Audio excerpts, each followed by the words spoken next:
What's going on, FA Nation? Welcome to the Fantasy Lime NBA DFS live stream. Jon Impemba here, joined by Adam Ronis, making his live stream debut. Adam, you were on the playbook today. You did the podcast today with us as well. You have the example lineups, fully immersing yourself in the Fantasy Lime NBA DFS content. How are you feeling about today's slate? Yeah, you guys just throw me right to work immediately. No little break here, just involved in the mix. But it's a lot of fun. Love doing NBA. And yeah, interesting slate tonight. We have 9 games. We had 6 in each of the last 2 nights. So we already have some news, and I'm sure there'll be more to come in the next hour or so. Yeah, for sure. Thankfully, the NBA's new rule making teams put their rosters out, 30 minutes before. I think it maybe is even, forcing some teams' hand to put it out a little bit earlier as well. Big news that we got just before we jumped on here. Domantas Sabonis is active. Miles Turner is inactive. So Sabonis rejoining the Pacers lineup tonight. Going to start at center. Absolutely beautiful matchup for him against Charlotte. Centers or primary front court players up against Charlotte this year have been absolutely brutalized by those opponents. So we'll talk about Sabonis, I'm sure, as we work our way down the position list here. But let's take a quick look at some of the game totals I think we like targeting tonight. 225, Washington, Indiana.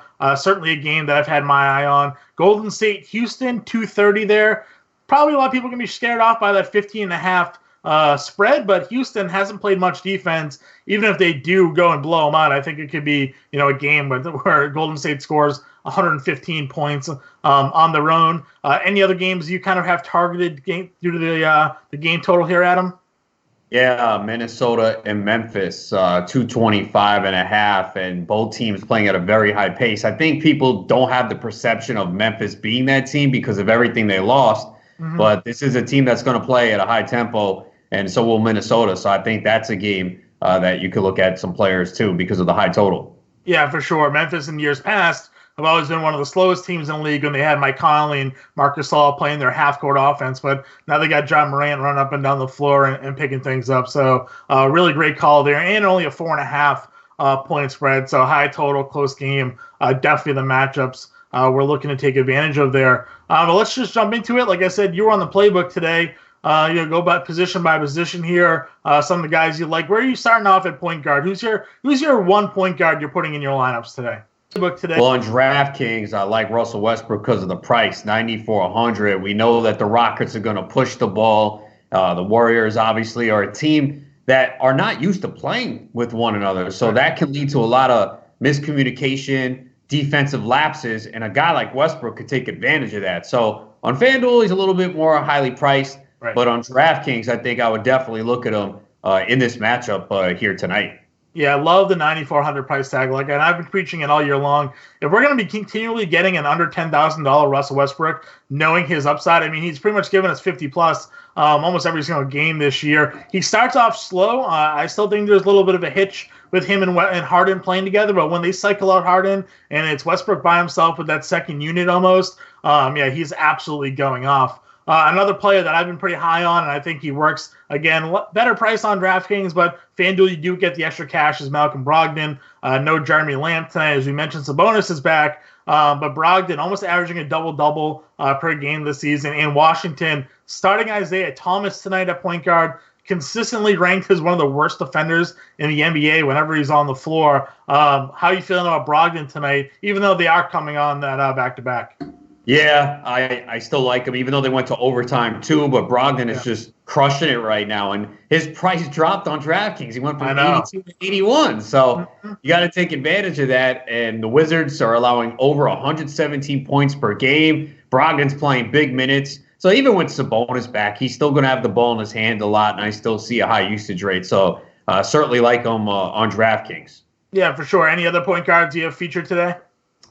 Well, he's point guard. Well, Luka Doncic, man. I know he costs so much, but 98 on DraftKings is fine. Even on FanDuel at 11, if you want to pay up there and maybe spend down at center, since a lot of people are going to pay at center. So maybe in a tournament. But, this guy is just ridiculous right now, averaging 26.7 points, 10 rebounds, 9 assists, usage rate of almost 31%, and the Magic are the 5th worst at defending point guard. So I know the price is getting up there, but, man, Luka just does it every night. He does. I mean, we talked about just before we jumped on LeBron and his triple-double streak that he's got going on. Well, Luka's basically right there with him. Triple-doubles, borderline triple-doubles every single night, really taking that, leap forward in year 2 after a really impressive rookie season. So, and as you mentioned, great matchup there against Orlando. They are starting Malco Fultz now at point guard as well. It's not DJ Augustine. So Fultz a little bit of a bigger body, but not, still not experienced enough defensively to handle a guy like Doncic. So great call on him. If we go to shooting guard, I don't think we need to discuss James Harden. He's someone that's just always a great play on the slate. We liked him obviously way better when Westbrook didn't play the other night. He was 97% owned in a contest that I had played in without Westbrook. We have high ownership projections for him on FanDuel today. DraftKings not so much, probably because it is that 15.5-point spread. But if we're looking elsewhere from Harden, who else do you have kind of in your lineups today? Got to go with Lou Williams, right? Kawhi Leonard is out. We've seen the usage bump 4% for Lou Williams, all the way up to 36%. High over-under with Milwaukee, nationally televised game on ESPN. And we know Lou Williams is not afraid to shoot, and he's going to shoot tonight. He's attempted at least 17 shots from the field in the last 5 games. So, yeah, he's going to be having a high ownership, but I think it's really difficult to pass him up in this spot.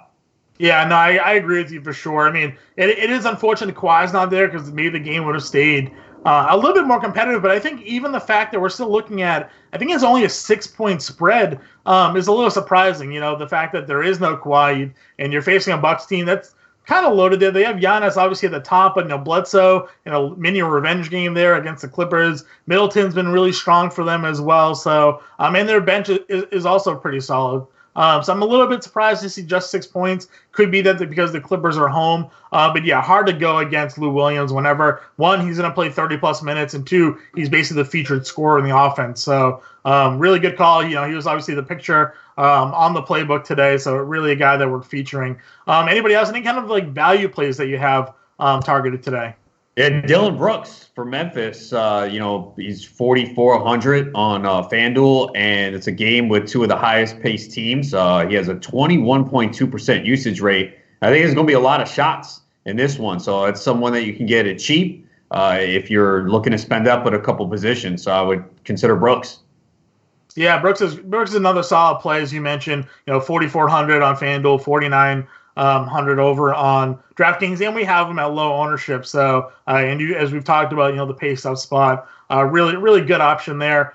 Someone that's got a big price bump of late. He was only $30,000 the other day. Has been Bruce Brown. We like it targeting the Knicks at the point guard position. They never really defend that position well, and he's been playing 40 or so minutes every night at the guard position since they have all the injuries to Jackson, Rose, and Frazier. Where's your interest in Brown tonight to see somebody, because he got the price bump, takes away maybe some of his potential upside, but I still think he went for 40 fantasy points the other day. Any interest here on Brown again? Yeah, I think you have to. No Reggie Jackson, no Derrick Rose, no Tim Frazier. You mentioned the matchup with the Knicks, and he's playing big minutes, 37 and 40 minutes over the last 2 games, averaging 18 points, 7 assists, 4.5 rebounds, 2 steals, 1.5 blocks. They need him to play big minutes right now. So, yeah, he's definitely in play, especially on FanDuel where you get him at shooting guard eligibility, and you got to fill the 2 spots there. I think he's someone that you can put in there. Yeah, I agree with you 100%. Someone that we talked about on the podcast, and I wrote up today in my Value Vault article, he's actually the cover of the Value Vault article, is Troy Brown Jr. He's $4,500 on DraftKings, $4,000 on FanDuel. I see him in the playbook as well. Not starting. They're starting Isaac Bonga at small forward tonight, but he's a guy that comes off the bench for them, and I'm pretty high on him. What do you like about him today? Again, he's in your playbook. And again, we're projecting sort of high ownership for him on FanDuel. Again, I don't know if that's because of sort of the position eligibility and the depth at each position on FanDuel, but what's your take here on Troy Brown? Yeah, I think it's the price. I think also his minutes have been trending up. I know Bertans was in foul trouble the last game, but each game he's playing more minutes. I don't know if he gets to 30, but you don't really need him to, especially if you're putting him in a GPP or a tournament. I wouldn't use him in cash. I think it's too risky there. But I think the price is appealing, and especially on FanDuel, you have to start the 2 small forwards. He's coming off a really good game, 14 points, 10 rebounds, 4 assists, 3 steals in that game. And this is a game, too, where against Indiana. Should be some points. Indiana coming off the overtime game. So for me, I think it's more of a tournament play where you obviously save a lot of salary and it allows you to go and get two high-priced guys if that's the way you want to go tonight. Yeah, for sure. One of those high-priced guys, that's small forward. And I think he's actually power forward center on DraftKings because FanDuel and DraftKings can't figure out positions correctly. Is Pascal Siakam. He's somebody that I have in a lot of seasonal leagues this year. Gets that spot up against the Kings. Really good matchup for him. What's your thoughts here on Siakam tonight? Yeah, I mean, we haven't seen like that huge game since game 1 of the season, but this is a really good spot. They're at home. They're well rested. The Kings are coming off a victory. Their first of the year. They might have a little bit of a letdown spot, and I don't see anyone who's going to stop Siakam. Right. So I think this could be, one of his best games of the season. I mean, I don't think he tops what he did to open the year, but if he gets close to that, it could be tonight here in this spot against Sacramento. Yeah, no, I kind of agree with you more there. Again, a little bit of a down game against Milwaukee, but he's paired up with against Giannis. You sort of expect those type of matchups. But 48 points against Detroit the game before that. Fantasy points, that is, over on DraftKings. So I'm obviously a big Siakam fan. I'm also a big fan of OG Anunoby. He's a value sort of pivot at that small forward position on FanDuel. He's a player that I've been preaching all year long. We're not expecting a ton of points out of him in terms of scoring. If he gives you 8 to 12, you'll be happy, but he's somebody that's consistently giving you rebounds, consistently giving you blocks and steals, and on FanDuel, that plays up because you get the extra point for blocks and steals. Yeah, and the matchup is one that he can get there. We know he's not going to take a lot of shots, not going to score a lot of points, but he's going to help in those other categories. And for a lot of people, when they look, it's just not sexy. They kind of they look at points so much, and they don't look at the other categories, and they'll see, his salary, his name, like, he's not a big scorer. He's not one of the main guys for Toronto. But when you break it down, you see 6, 7 rebounds. He had a game with 5 steals. He can block a couple shots. And this is the type of game where he can get there and maybe get the 40 points. We've seen him do it a couple times on FanDuel this year. Yeah, and at 5,700, filling that small forward spot, certainly could look at him in a tournament. Right, and you look at the Kings, again, a team that's young. They're kind of aggressive with the basketball. Steals and block opportunities are certainly going to be there. And as you mentioned, he doesn't take a ton of shots in terms of scoring, but if a couple more of those shots he does take drops, that's where the upside comes. Because he's pretty much guaranteed to give you everything else. So I always like to look at those players that give you the peripheral stats, and then certain nights in GPPs, if they hit a couple more shots, you're going off there and winning some big money. So big ups on the Anunoby call. I'm a fan of him. If we go over to power forward tonight, are you going back to the well with Eric Paschal? I mean, he's basically taken over for Draymond Green. Huge game the other night. Good mid-tier price. They haven't really been too aggressive with pricing him up. 6,500 over on DraftKings, 6,900 on FanDuel. What's your take here with Paschal and Golden State? Yeah, I don't think you have to jam him in. I think if he fits your build tonight, you can. It's a great matchup. I think the implied total for Golden State is 108. We know Houston doesn't play defense, and he's scored 20 points and at least 20 points in all the games he started. So the minutes are going to be there. This shapes up to be a high-paced game. And if he's going to play 35, 38 minutes, he should be able to get there. This matchup, though, the last couple of matchups he's had favorable in terms of rebounding. Obviously, this is a good rebounding team. We know Westbrook's aggressive on the board, Capella, Harden. So maybe the rebounds won't be there as much. But if they need someone to score the basketball tonight, he's going to be one of those guys. Yeah, he's averaging over a fantasy point per minute right now, given the covering group that's active for them, with almost a 25% usage rate, which is the highest of that group as well. So the offense kind of flowing through him, and he's certainly being productive, in those spots. So again, someone that I agree with you. You don't need to force him into your lineup, but I just think the minutes are just so secure there. If not at Paschal, who are you looking at else on this slate today? JaMychal Green, with Leonard out, we saw last time he stepped up and took advantage. He played 27 minutes, had 23 points, 8 rebounds, and a block shot, and he's just so cheap.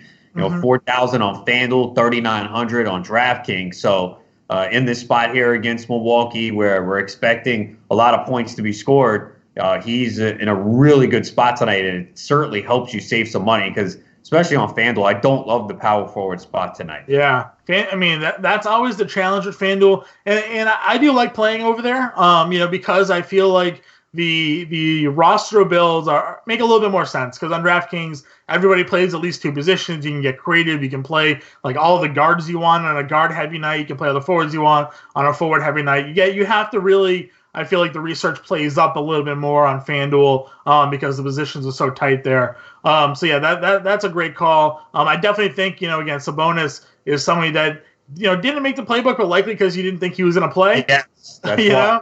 But now and that's sort of the game of the NBA, right? This late breaking news. As we've alluded to earlier, centers against and power forwards against the Hornets have just absolutely crushed them all season long. You can go look at the box scores. Towns went for like 35 and 13. It was Drummond, I think, that had a huge game. Markkanen had a massive game against them. Even Montrezl Harrell had a solid run against them. Rashawn Holmes a couple nights ago had a big game against them. So they just don't have any defense in that front court to defend. Zeller can only do so much. And I don't think he's going to do much here against the bonus tonight. And he rested the other night. Everybody's on that back-to-back. Well, he didn't play.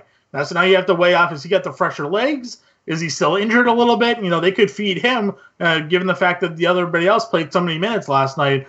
Maybe he gets an even bigger role. So Sabonis, I think you could see, especially on FanDuel, priced at $8,900, the top priced power forward on the slate over on FanDuel. I think you could probably see trending a lot of ownership in that direction, given the news as we head into the roster lock. Yeah, and he actually might be lower owned because some people, we know this, we advise not to do it. We're here up until lineup block. We're here at Fantasy Alarm. But a lot of people might have set their lineups, assumed he was out, and didn't make the change. And I think he seemed like he was close yesterday to playing, and I think they just took the cautious approach. So I'm going to assume that he's good to go and healthy. And we saw him have a big game without Turner before, so he's definitely in play. Yeah, big game without Turner the other day. And then even that second half against the Nets, after Turner got injured, he kind of went out and had a huge game. So I'm big on him. Another one I have in here who they didn't waste any time with the price bump is Jabari Parker. John Collins got suspended. Parker had a big game last night, all the way up to $6,700 and $7,100. I think yesterday he was below 5K or something like that in that range, because they didn't have enough time to react because the slate was already out. But Parker against Chicago, a little bit of a revenge game. Hated his time in Chicago last year. They dealt him to Washington midseason, so maybe they have that on the mind. High usage rate player, so I'm a pretty big Jabari Parker guy. He is prone to sinking your lineups as well, but I mean, 2 straight games now, over 30 fantasy points for him.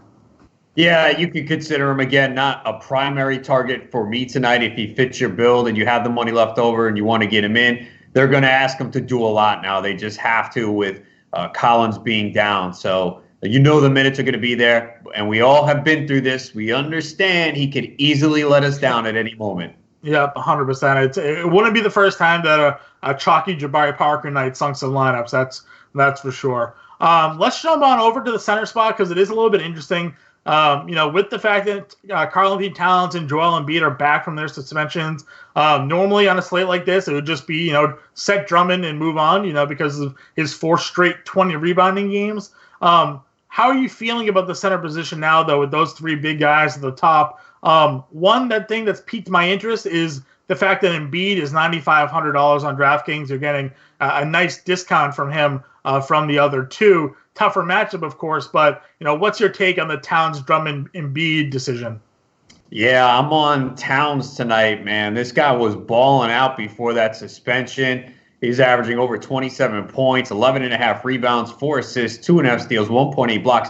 And think about this. Yeah. Guy's shooting 53% from 3-point range. I mean, the guy's chucking threes. He's doing everything. He showed a lot of emotion, the whole thing with Embiid getting suspended. Good spot here. I'll see a lot of Valanciunas tonight. So I'm going with Towns. 10,000 on DK. I know he's priced up on FanDuel too. Embiid, obviously, on DraftKings, the 95 is in a good spot, but you only have to pay $500 more to get Towns. So sure. I'm going with Towns tonight. I'm gonna have a lot of exposure to Towns. Yeah, I like that too. I mean, Valanciunas only ends up playing usually around 23, 24, 25 minutes. And then after that, they either slide the very foul-happy Jaren Jackson Jr., who we just got an update right now, not on a minutes restriction tonight, so you could probably lock him back in for 30+. And then they go small with Clark. So Towns, I agree with you. Great spot for him. And we know our ownership currently projects that he's going to be the highest on center. So maybe that makes Drummond as a good pivot, off of him because, on the flip side there, the Knicks are going to go with Mitchell Robinson as a bigger body, but he's another one like Valanciunas. Doesn't play a bunch of minutes, and he's another foul-happy player, sort of sells out for the block. So I think Drummond is still in a good spot, and now you're going to get him, instead of the 50% ownership that we saw him 2 nights ago on that 6-game slate, we're projecting him to be maybe closer to 10, closer to 15, with Towns really taking over. So the top of the center position certainly makes a lot of sense. If we're moving away from that top tier, who else do you have your eye on today? Montrezl Harrell, he's especially, he's going to be, I think, get the ownership on DraftKings, obviously, because you mentioned the flexibility. Yeah. On FanDuel, he probably won't, though, because people are going to want to pay up for one of the centers we alluded to. So I think in GPPs tournaments, you can go with Harrell. I think you'll get yourself a different build. And we know he gets a big boost usage-wise without Kawhi Leonard on the floor. He sees it increase by 6.5%. Guy plays with a lot of energy. Against the Bucks, getting a lot of points. So I think Harrell's probably going to be someone that you won't have high ownership on FanDuel. I think DraftKings will because you got the flexibility with the forwards and the centers, and you can fit him in much easier there. People are going to want to pay for Towns, Drummond, and Embiid at the center position tonight on FanDuel. So Harrell will likely come in at a lower ownership than usual, considering the spot he's in tonight. Yeah, I love the fact that he is in that late game, too. James Rondi and I both talk about it a lot. I mentioned to you on the podcast. We call it the last game on the slate, the late night hammer. You get your exposure. Everybody plays all the earlier games, and then you sort of slowly climb the tournament ranks as your players in the final game of the night are starting to catch up to them in front of you. And Harrell, as you mentioned, huge usage bump, and he averages 1.3 fantasy points per minute with Leonard off the floor, and he doesn't start, which means he's going to be playing up against possibly like Ilyasova or something like that. That's not Brook Lopez. That's the backups of the Bucks. Maybe he even sees time with Giannis off the floor tonight, and that will help him because they do sub out Giannis early, the Bucks, and sort of how they do their rotation. So Harrell could really play up nicely tonight if that's how it ends up going. The other guy I want to talk about here, and someone that I put in my laps build tonight, is Wendell Carter. $5,900 on DraftKings. Only low percentage, we have him at 2%, going up against the likes of either Jabari Parker or an Alex Len. I think they had Davis back Len up last night as well. Carter's really, really playing well right now. Last year as a rookie was up and down, a lot of injuries, foul trouble, but averaging 14 and 9 right now, can block some shots, and Atlanta terrible against opposing centers. So I really like the Carter call in your playbook. Yeah, he's going to be low owned. No one's really going to look at him tonight. It's a back-to-back, and we talked about all the good centers that you have in play. So he's a nice pivot if you want to differentiate yourself. He's got a good shot at a double-double. Obviously, get those bonus points on DraftKings. I don't think a lot of people are going to be looking at him tonight. Alex Len is starting tonight at center, so he's in a really good spot. He's only played a back-to-back one time this year. That second game wasn't so great, but I think he should be okay tonight.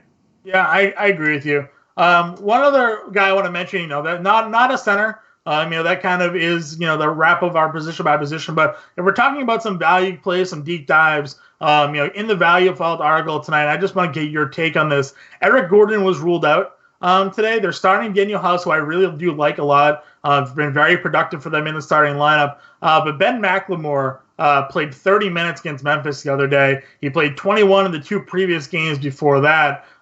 He's a three-point shooter. He can score. He took 10 threes against Memphis. Only $3,300 on DraftKings. He's $3,500 min price on FanDuel. You're getting exposure to this Houston Warriors game. If it's a blowout, McLemore's going to play minutes in that one as well. Just as a dumpster dive, I just want to get your take. How do you feel about Ben McLemore tonight?